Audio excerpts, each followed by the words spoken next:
আমাদের পশ্চিমবঙ্গ, বাংলাদেশ, পাকিস্তানের প্রায় মসজিদে দেখবেন যারা কমিটিতে থাকে তারা বেশিরভাগই দাড়ি চাষা।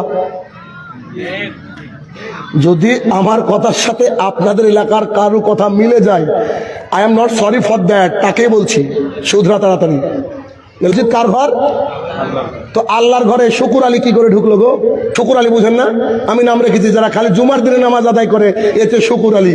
রমজান মাসে যারা পড়ে রমজান আলী, আর ঈদে পড়লে ঈদু মিয়া। শুকুর আলী, রমজান আলী, ঈদু মিয়া যে সলাত আদায়, আপনার সভাপতি, ক্যাশিয়ার ইত্যাদি ইত্যাদি। ও কি করে হলো?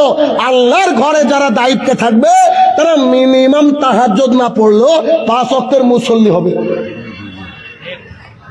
আল্লাহি যদি 5 ওয়াক্তের মুসল্লি, সভাপতি, ক্যাশিয়ার ইত্যাদি রাখতে পারেন, আপনার এলাকায় জলসার দরকার হবে না। সুন্দর একটা ইমামকে রেখে দেন, ইমাম হক কথা বলবে, সমাজ 5 বছরের মধ্যে পরিবর্তন হবে ইনশাআল্লাহ। Likey